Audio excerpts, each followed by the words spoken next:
కృష్ణా జిల్లాలో ఆ రెండు నియోజకవర్గాలు ఎప్పుడూ హాట్ సెగ్మెంట్స్. అక్కడున్న నాయకులు పార్టీలతో సంబంధం లేకుండా రాజకీయాలు చేస్తూ ఉంటారు. అక్కడ పోటీ చేసిన వారంతా ఎప్పుడూ సెన్సేషనే. గతంలో పనిచేసిన మాజీలైనా ప్రస్తుతం ఉన్న తాజాలైనా ఆ నియోజకవర్గాలకు జిల్లాలో ప్రత్యేక బ్రాండ్ ఉంది. ఎన్నికల తర్వాత ఆ నియోజకవర్గాల్లో ఆ నేతలు ఇద్దరూ కనుమరుగయ్యారు. ఇప్పుడిప్పుడే మళ్లీ మేము యాక్టివ్ అవుతామని చెప్పి మళ్లీ సైలెంట్ మోడ్లోకి వెళ్ళిపోయారు. ఇంతకీ సైలెంట్ అయిన ఆ నేతలెవరు? ఏంటా assembly segments? Let's watch the story.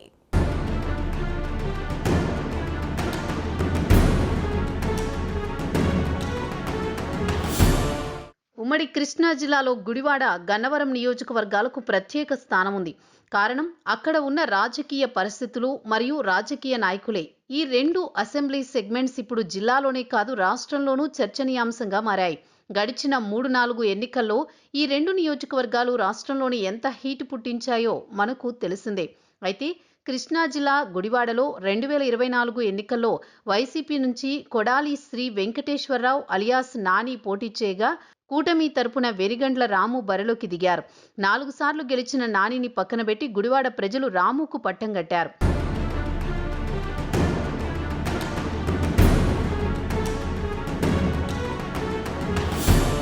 మరొకవైపు గన్నవరం నియోజకవర్గంలో 2024 ఎన్నికల్లో వైసీపీ నుంచి వల్లభనేని వంశీమోహన్ బరిలో దిగగా టీడీపీ నుంచి యార్లగడ్డ వెంకట్రావు పోటీ చేశారు. అయితే ఇక్కడి ప్రజలు మాత్రం యార్లగడ్డకే జై కొట్టారు. ఆయనను భారీ మెజారిటీతో గన్నవరం వాసులు గెలిపించారు. ఇక్కడి వరకు అంతా బాగానే ఉంది. కానీ ఇప్పుడే అసలు డిస్కషన్ స్టార్ట్ అయింది. అయితే కొడాలి నాని, వల్లభనేని వంశీ ఈ రెండు పేర్లు ఎప్పుడూ రాష్ట్ర రాజకీయాల్లో చర్చనీయాంశమే. మరి అలాంటి ఆ నేతలు ఇద్దరూ ఎన్నికల అనంతరం సైలెంట్ అయ్యారు. ఇప్పుడిప్పుడే బయటకు వచ్చి యాక్టివ్ అవుతామని ప్రకటించారు. కానీ అలా స్టేట్మెంట్ ఇచ్చారో లేదో ఇలా మళ్ళీ సైలెంట్ మోడ్లోకి వెళ్ళిపోయారు. ఎందుకు ఏంటి అని చెప్పకుండా క్యాడర్తో సంబంధం లేకుండా దూరంగా వెళ్ళిపోయారు. మళ్ళీ ఇప్పుడు వారిద్దరూ ఎక్కడున్నారో తెలియని పరిస్థితి.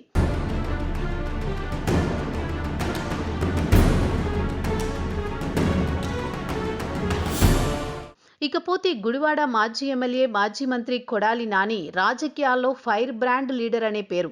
వైసీపీ ప్రభుత్వంలో కొంతకాలం పాటు మంత్రిగా పనిచేసిన నాని విపక్షంపై ఓ రేంజ్లో విరుచుకుపడేవారు.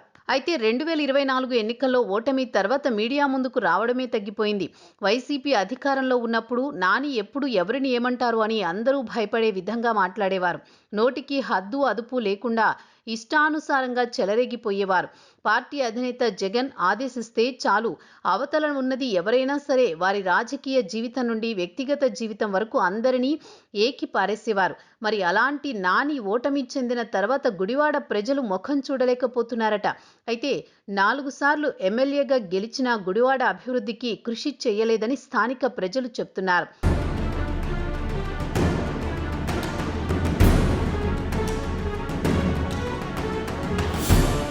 2019లో వైసీపీ బంపర్ మెజారిటీతో గెలుపొంది అధికారాన్ని చేపట్టింది. ఈ క్రమంలోనే కొడాలి నాని మినిస్టర్గా బాధ్యతలు స్వీకరించారు.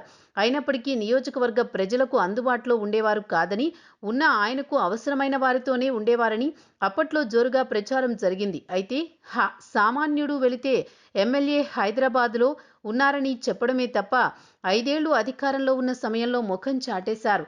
మరి ఇప్పుడు యాక్టివ్ అవుదామని చూస్తే ఎక్కడ ఏ కేసులో తాను ఇరుక్కుంటాను అని భయం ఆయనలో కనిపిస్తున్నట్టు తెలుస్తోంది.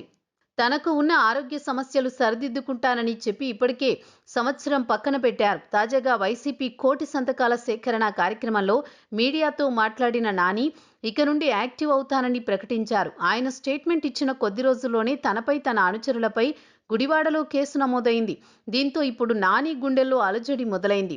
గుడివాడ వైసీపీలో కలవరం మొదలైందని అంటున్నారు స్థానిక ప్రజలు.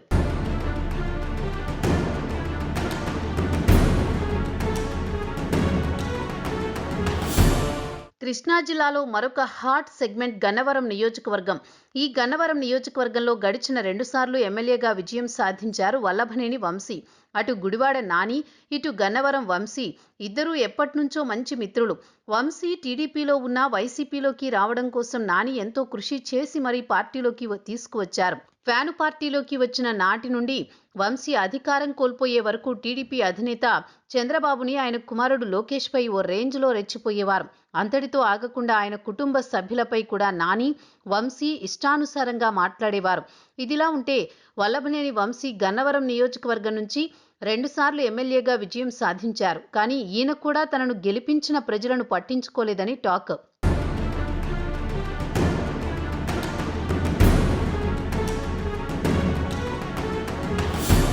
అయితే 2024 ఎన్నికల్లో గన్నవరం నుంచి వైసీపీ తరపున పోటీ చేసిన వంశీ యార్లగడ్డ వెంకట్రావు చేతిలో ఓడిపోయారు. ఎన్నికల ఫలితాల తర్వాత పొలిటికల్గా కాస్త ఇన్యాక్టివ్గా ఉంటూ వచ్చిన వల్లభనేని వంశీపై పలు కేసులు నమోదయ్యాయి. 6 నెలల పాటు జైలు జీవితం గడిపారు. ఆ తర్వాత ఆయన జైలు నుంచి విడుదలయ్యారు. తాజాగా మరో కేసు నమోదు కావడం ఆయన అభిమానులను కలచివేస్తోంది. మాచవరం పోలీస్ స్టేషన్ పరిధిలో సునీల్ అనే వ్యక్తి ఇచ్చిన ఫిర్యాదు మేరకు పోలీసులు కేసు నమోదు చేశారు. అయితే ఏపీలో కూటమి ప్రభుత్వం అధికారంలోకి వచ్చిన తర్వాత వల్లభనేని వంశీపై వరుస కేసులు నమోదవుతున్నాయి. ఇప్పటికే 11కి పైగా కేసులను వల్లభనేని వంశీ ఎదుర్కొంటున్నారు. తాజాగా మరో కేసు నమోదవడంతో వల్లభనేని వంశీ మరోసారి జైలుకు వెళతారా అన్న అంశంపై రాజకీయ వర్గాల్లో చర్చ జరుగుతోంది. ఈ నేపథ్యంలో ఆయన మళ్లీ అజ్ఞాతంలోకి వెళ్లిపోయారని సమాచారం. అయితే వల్లభనేని వంశీ, కొడాలి నాని ఇద్దరూ కూడా తాము యాక్టివ్ అవుతామని చెప్పినప్పుడే వారికి అడ్డు తగలడం వారి అభిమానుల్లో ఆందోళన కలిగిస్తోంది. మరి ఇప్పుడు వీరు యాక్టివ్ అవుతారా లేదా అన్న ప్రశ్న క్యాడర్లోనూ ఉత్పన్నమవుతోంది. ఇప్పటికైనా యాక్టివ్ కాకపోతే రేపు నియోజకవర్గంలో క్యాడర్ పూర్తిగా చిన్నాభిన్నమయ్యి పరిస్థితి ఎక్కువగా ఉంటుందంటున్నారు రాజకీయ విశ్లేషకులు. మొత్తానికి ఇప్పుడు యాక్టివ్ అయ్యే దానికన్నా ఉన్నవాటి నుంచి తప్పించుకుని బ్రతికి బట్టగడితే చాలు అనే పరిస్థితికి వంశీ, నాని చేరుకున్నారు.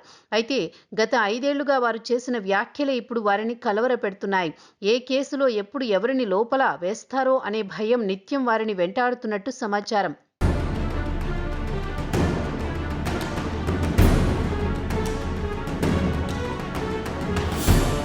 ఇప్పటికైనా సరే మాటలతో కాదు, మనం చేసిన చేతలతోనే ప్రజల దగ్గరికి వెళ్ళగలమని ఈ ఇద్దరు నేతలు గుర్తుంచుకోవాలని విశ్లేషకులు సూచిస్తున్నారు. ఇచ్చిన హామీలు నెరవేరిస్తే ప్రజలే మళ్లీ గుండెల్లో పెట్టుకుంటారని తెలుసుకోవాలంటున్నారు రాజకీయ పండితులు. మరి వీరి రాజకీయ భవిష్యత్ ఏంటి, ఎలా ఉండబోతోందనేది తెలియాలంటే మరికొన్ని రోజులు వేచి చూడాల్సిందే.